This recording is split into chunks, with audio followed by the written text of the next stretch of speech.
Hi అండి. ఈరోజు మనము సండే స్పెషల్ పచ్చి రొయ్యలు గోంగూర చేసుకున్నాం రండి. ముందుగా ఒక 1/2 kg రొయ్యలు తీసుకొని శుభ్రంగా కడిగి ఉప్పు పసుపు వేసి ఉడకబెట్టుకొని పక్కన పెట్టుకోవాలి. తర్వాత మన పిడికితో ఒక 2 పిడికిళ్ళు గోంగూర తీసుకొని శుభ్రంగా కడిగి అందులో పచ్చిమిర్చి, ఎర్రగడ్డలు, టమోటా తరుక్కొని నీట్గా అవన్నీ అందులో వేసుకోవాలి. వేసుకొని తరుగు వేసుకోండి. వేసుకోవాలన్నీ వేసుకున్న తర్వాత 2 టమాటా ముక్కలుగా ఒక 2 టమాటాలు చాలండి.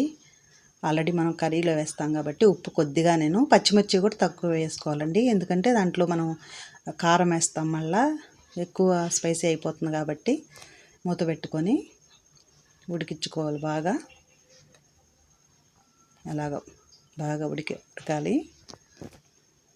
ఒకసారి గంటితో అట్లా కలబెట్టుకొని కలుపుకోవాలండి, కింద పైన బాగా కలిసేటట్లుగా. ఇప్పుడు గోంగూర బాగా ఉడికిపోయింది చూడండి.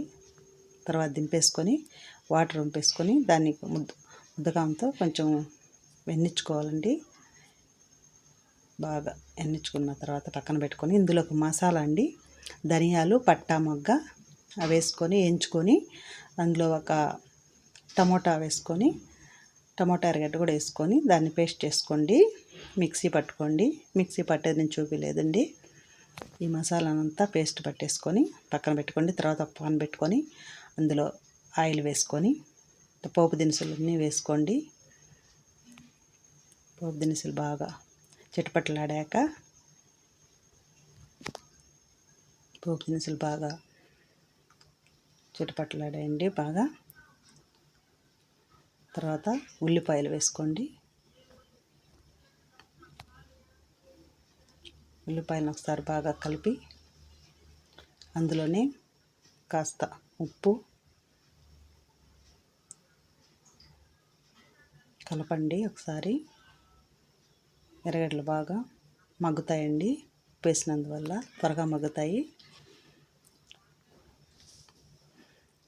2 రెమ్మలు కరివేపాకు తీసుకొని కరివేపాకు వేసుకోండి. 2 రెమ్మలు వేసుకొని ఒకసారి కలపండి.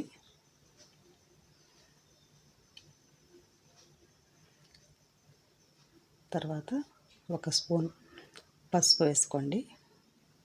వేసుకున్న తర్వాత ఒకసారి మళ్ళా కలపండి. ఎర్రగడ్డలు బాగా మగ్గిన తర్వాత టమోటాస్ కొంచెం, అంటే గోంగూరలో వేస్తున్నాం ఆల్రెడీ, మళ్ళీ దీంట్లో కూడా ఒక టమోటా చాలండి. టమోటా వేసుకోండి. అన్నీ బాగా నీట్గా కలపండి. కలిపిన తర్వాత నీట్గా బాగా ఉడికి టమాటాలు బాగా మగ్గాలి. మగ్గిన తర్వాత మనము ధనియాలు, టమోటా పేస్ట్ చేసుకున్నాం కదా, ఆ పేస్ట్ని వేసుకొని పేస్ట్ని అంతా వేసేసుకొని ఒకసారి బాగా కలపండి. ఉప్పు, కారం వేయలేదు, ఇంకా పసుపు, ఉప్పు వేస్తున్నాము. కారం ఇప్పుడు ఒక 2 స్పూన్లు కారం అండి. ఎవరి స్పైసీ ఎలా కావాలో అట్లాగా 2 స్పూన్లు కారాన్ని యాడ్ చేసుకోండి. బాగా ఒకసారి కలపండి. మళ్ళా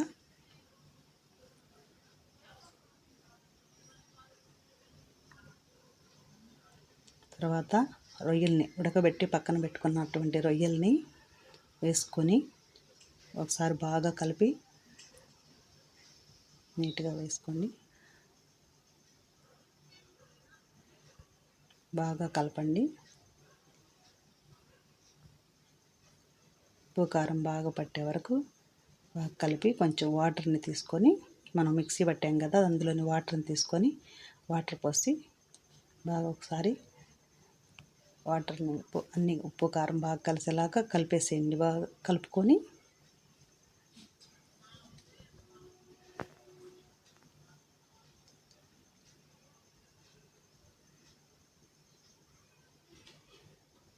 బాగా దగ్గర పడిందండి. ఇట్లాగ దగ్గర పడేంత వరకు ఇట్లా మగ్గించుకొని ఇప్పుడు మనము వెన్నించి పెట్టుకున్నటువంటి గోంగూరని అందులో వేసుకొని బాగా కలపాలండి. గోంగూరను దానిలో వేసుకుంటే బాగా కలపాలండి. బాగా కలిపిన తర్వాత ఒకసారి మూత పెట్టండి. చక్కటి గోంగూర రొయ్యలు రెడీ అయిపోయిందండి. టేస్ట్ చేయండి, ఎలా ఉందో కామెంట్ చేయండి, సపోర్ట్ చేయండి. థ్యాంక్ యూ అండి.